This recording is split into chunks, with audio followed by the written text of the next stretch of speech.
तेलंगाना के मुख्यमंत्री वजीर आला से हमारी मुलाकात हुई, जिसमें हम तमाम ने जनाब के चंद्रशेखर राव साहब से इस बात का मुतालबा किया, इस बात की गुजारिश की कि बीजेपी हुकूमत की तरफ से, नरेंद्र मोदी की सरकार की तरफ से जो यूसीसी लाने की बात की जा रही है, हमने तेलंगाना के मुख्यमंत्री और वजीर आला से ये कहा कि आप उसका अपोज करिए, उसकी मुखालिफत करिए।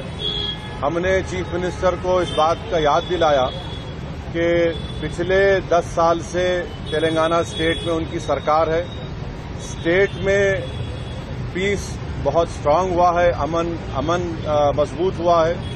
हमने चीफ मिनिस्टर को और बीआरएस के प्रेसिडेंट को ये भी बात याद दिलाई है कि पूरे मुल्क में अगर किसी असेंबली में CAA, NPR, NRC के खिलाफ एक रेजोल्यूशन पास हुआ था, वो तेलंगाना की असेंबली में सबसे पहले हुआ था।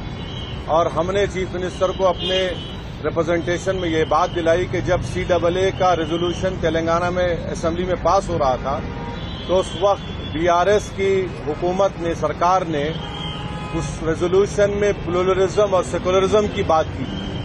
तो हमने चीफ मिनिस्टर को ये बावर किया, ये इम्प्रेस किया कि यूसीसी हमारे देश के प्लुरलिज्म के लिए एक अच्छी बात नहीं है, सेकुलरिज्म के लिए अच्छी बात नहीं है।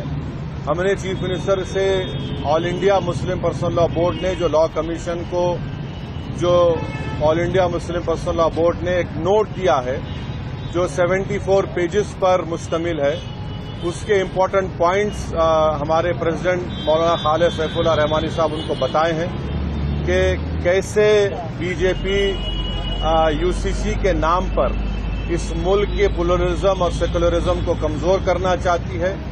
हमने बीआरएस के प्रेसिडेंट, वो तेलंगाना के चीफ मिनिस्टर को भी बताया कि सिर्फ ये मुस्लिम माइनॉरिटी का मसला नहीं, ये क्रिश्चियंस का भी मसला है। ये मसला ट्राइबल से भी जुड़ा हुआ है, और सिर्फ नॉर्थ ईस्ट के ट्राइबल नहीं है, तेलंगाना में ट्राइबल है, मध्य प्रदेश में ट्राइबल है, छत्तीसगढ़ में ट्राइबल है, गुजरात में ट्राइबल है, राजस्थान में ट्राइबल है।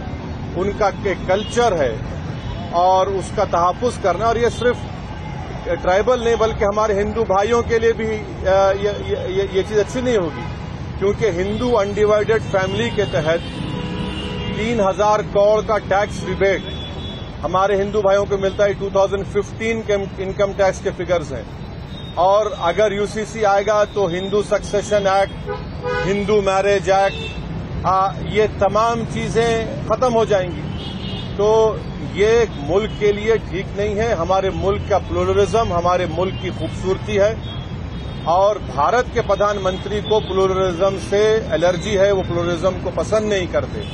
हमने चीफ मिनिस्टर को के चंद्रशेखर राव के बताया कि भारत के प्रधानमंत्री बोलते कि एक घर में 2 कानून कैसे होगा। तो आज आप देखिए कि भारत के प्रधानमंत्री ने गलत कहा, मिसगाइड किया पूरे नेशन को। हमारे मुल्क में सीआरपीसी हर स्टेट में अलग है। हमारे मुल्क में 2 कानून है। अगर आप देखेंगे तो नागालैंड में सीआरपीसी का अभी तक इम्प्लीमेंटेशन नहीं हुआ। हमारे देश में अगर आप कोई बड़े बड़े मल्टीनेशनल कंपनीज है, उनका आर्बिट्रेशन की हमने सहूलत दी कि वो सिंगापुर जाकर आर्बिट्रेशन करा सकते। तो ये बात कहना प्रधानमंत्री का बिल्कुल गलत है। प्रधानमंत्री प्लुरलिज्म को पसंद नहीं करते। तो ट्राइबल का मसला है, सिर्फ नॉर्थ ईस्ट के ट्राइबल का नहीं है। अमित शाह अगर ये नागाज को बोल रहे हैं कि नहीं हम ट्राइबल्स को लॉ कमीशन एक्सेप्ट करेगा, तो फिर छत्तीसगढ़ के ट्राइबल का क्या होगा, तेलंगाना के ट्राइबल का क्या होगा, झारखंड के वो टेनेंसी लॉज का क्या होगा, छत्तीसगढ़ के ट्राइबल्स का क्या होगा। तो ये भारत की खूबसूरती, उसका प्लुरलिज्म है, उसकी डाइवर्सिटी है, जो आरएसएस और बीजेपी को पसंद नहीं आती। तो इसलिए हम सीएम से बात किए, और चीफ मिनिस्टर ने साफ और वाज़ेह अल्फाज में, in clear cut terms, chief minister ने कहा कि बीआरएस पार्टी यूसीसी का अपोज करेगी। बल्कि चीफ मिनिस्टर आगे बढ़ के ये बात कहे हैं कि वो लाइक माइंडेड पार्टी से भी बात करेंगे। हमसे भी कहा कि हम भी जाकर लाइक माइंडेड पार्टी से बात करें, मैं तेलंगाना के डेलीगेशन के बिहाफ पे तेलंगाना के सीएम का शुक्रिया अदा करता हूं कि उन्होंने इन नो क्लियर का बल्कि क्लियर कट उन्होंने कहा कि हम यूसीसी का अपोज करेंगे और देश में बहुत ज्यादा दूसरे मसाइल हैं और उन मसाइल पर बीजेपी नाकाम साबित हो रही है, इसीलिए बीजेपी ये सब चीजें देश के सामने ला रही है। तो हम उनका शुक्रिया अदा करते हैं। उनकी पार्टी की तरफ से भी एक प्रॉपर मेरे ख्याल से आप लोगों को स्टेटमेंट भी आएगा और मैं आपके जरिए से हमारे आंध्र प्रदेश के हमारे दोस्त जो चीफ मिनिस्टर जगन मोहन रेड्डी है उनसे भी मैं अपील करूंगा कि जगन मोहन रेड्डी के हम आंध्र की पॉलिटिक्स को समझते हैं, मगर हम उनसे अपील कर रहे हैं कि वो उनकी पार्टी यूसीसी का अपोज करे।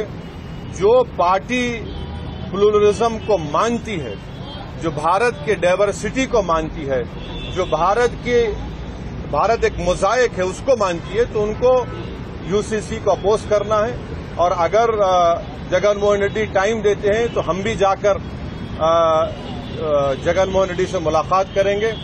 इस मीटिंग में और भी दूसरे इश्यूज भी उठे, माइनॉरिटी वेलफेयर के ताल्लुक से, ओवरसीज स्कॉलरशिप के ताल्लुक से, वक्फ प्रोटेक्शन के ताल्लुक से, ओल्ड सिटी में मेट्रो के ताल्लुक से, साथ ही साथ माइनॉरिटी फाइनेंस कॉरपोरेशन में जो लोन्स हैं, इंडिविजुअल लोन्स जो देना बंद किए हैं, तो चीफ मिनिस्टर ने कहा कि 4-5 दिन के अंदर वो एक 230 करोड़ रिलीज करेंगे, जिसमें ओवरसीज स्कॉलरशिप जो रुकी हुई है और दूसरे जो स्कीम्स हैं। तो ये एक मोटी मोटी बातचीत हुई है।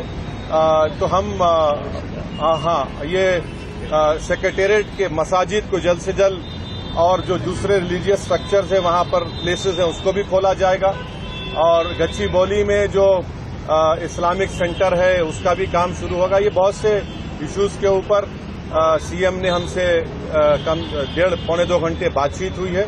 हम शुक्रगुजार हैं। इस मीटिंग में केटी रामाराव साहब भी थे। चीफ मिनिस्टर ने हमसे कहा कि मैंने इस मीटिंग की इम्पोर्टेंस को समझते हुए उन्होंने राज्यसभा और लोकसभा के अपने फ्लोर लीडर्स को भी बुला लिया और उनसे भी कहा कि वो यूसीसी के ताल्लुक से clear cut stand BRS party का है कि उसको अपोज करते हैं। ये आज की गुफ्तगू का एक मोटा मोटा है।